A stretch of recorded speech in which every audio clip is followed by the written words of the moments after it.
I'm probably not going to get any baby chicks this year. So let's plan your flock so I can live vicariously through you.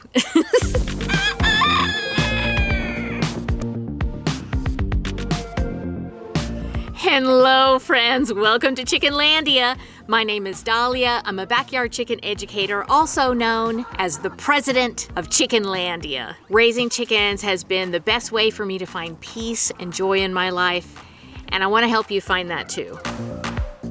I've been working on a new column for Backyard Poultry magazine, and so because I'm working on that, I've been thinking a lot about my first flock of baby chicks. I'm getting really nostalgic about it, and I remember how excited I was. And come on, you said you were going to cooperate today. She didn't say that. Okay.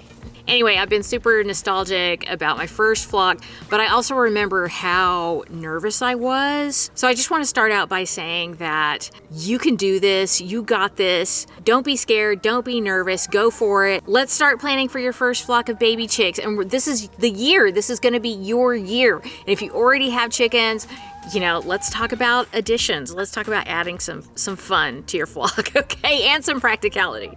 So, whether you are starting your new flock or you're adding chickens to your existing flock, there are two roads that you can take.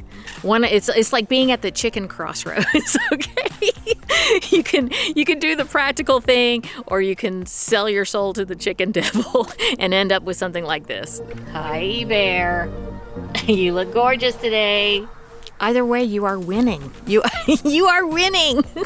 So let's start out talking about some practical choices you can make in regards to your new flock or adding chickens to your existing flock. So during this time of year, I get a lot of messages from people that are like, I don't know what to do. This is really hard getting through the winter.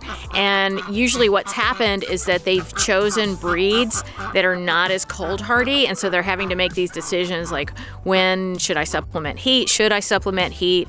And that can get confusing and complicated, especially if you're new to chicken keeping. My suggestion to you is, whether you are starting out new this year and you live in a really cold area, or if you're adding to your existing flock and you live in a cold area and maybe you've made some mistakes in the past and you've gotten chickens that weren't as cold hardy, when you're planning your new flock this year, when you're planning to add chickens this year, let's do it right. Let's get chickens that are appropriate for your climate, because it's just going to be so much less stressful both for you and your chickens when you have the type of breeds that can withstand some extremely cold temperatures. One of my absolute favorite cold hardy breeds, and I don't see them around very often, especially lately, is the speckled Sussex breed.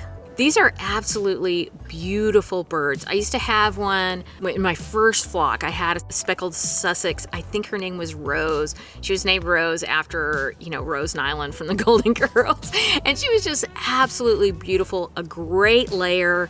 And I highly recommend that breed. They're very gentle, nice breeds, and they can be tame, just so gorgeous. And I'd like to see more of them around. I don't see that many of them, but I know they're out there. There's also Brahmas and Cochins. We see buff Brahmas a lot.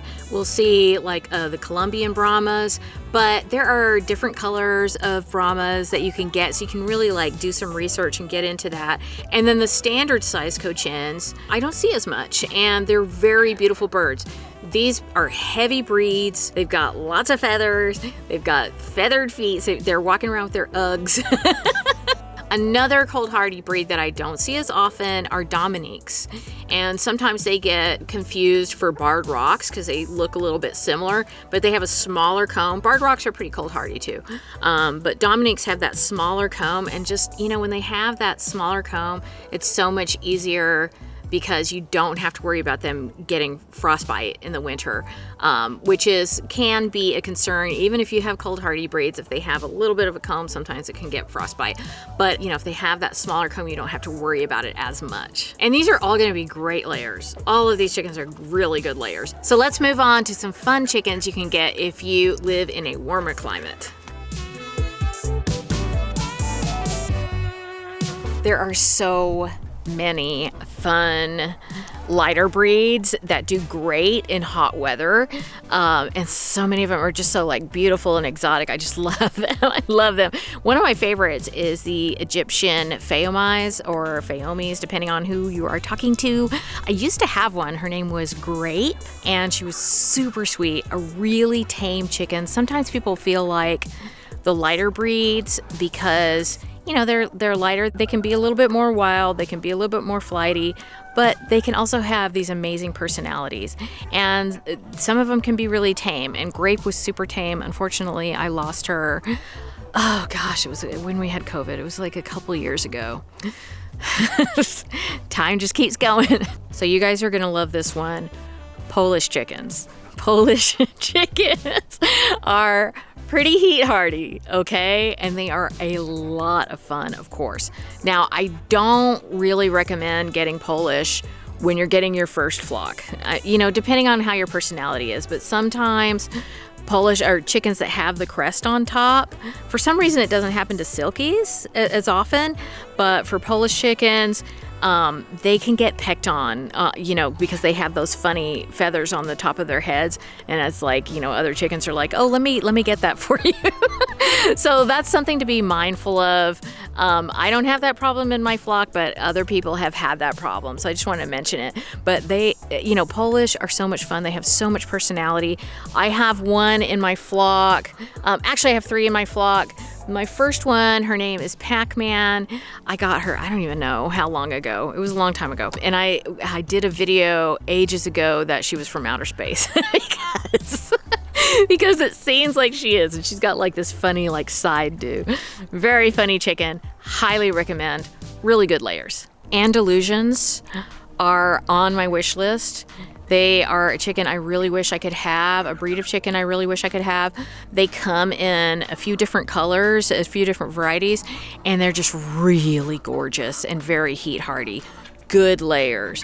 So, I wish I could have one. I wish I could get one. I wish I could get some baby chicks, but I can't let the chicken math get me. Okay, another one that is so much fun and comes in so many different varieties are Easter eggers. They are really good layers. They've got that small comb. They're actually pretty cold hardy too, but they're very heat hardy as well. They're lighter birds, and you can have that like beautiful basket with blue and green and pink colored eggs. Some of them lay olive eggs if you get olive eggers. So much fun and so much variety. So I definitely recommend them. And then of course, my favorite kind of chicken, usually very heat hardy, are little itty bitty tiny chickens. Okay. Tiny chickens. I love them. And my absolute favorite breed of all time are Old English Game Bantams. And I have 3 of them, Itty Bitty and Boop. I cannot tell them apart, but they're little barred Old English Bantams. And then also Saramas are fun little chickens. And I have some Sarama mix. I don't think I have any purebred Saramas right now. I have some Sarama mixes in my flock, but one of my absolute favorite chickens of all time was a Sarama. Her name was Kiki. If you've been following me a long time, you probably remember her. A super sweet, super tame chicken. Saramas are usually pretty tame, so lots of fun. And I have all kinds of fun little tiny chickens, but those types of chickens are not first year having chickens, okay? You can do it. I did it, but you need to be ready that there could be just some issues because they're flightier chickens. They go broody a lot. They can just be a bit of a handful. So just be mindful of that. I don't usually tell people, oh, you should get a flock of Old English Games for your first flock. You won't get that many eggs and you'll have a whole bunch of broody chickens, okay? When I got my first flock of chickens, it's starting to rain, so I'm like hiding from the rain here. When I got my first flock of chickens, just like I was saying at the beginning of the video. I was very nervous. I was worried for their welfare. I was a little bit confused because there's like so much chicken information out there and a lot of it is conflicting. I will always say to you, you can do this, okay? But it is important to get good information. And what I would suggest to you, if you're just starting out, is to watch the playlist that is on the screen right now. It's, Backyard Chickens 101 information, basic information, but never basic. It's basic, but it's not basic. But anyway, it is always 100% friendly backyard chickens, education, and entertainment. And you're going to learn a lot, and I know you're going to love it.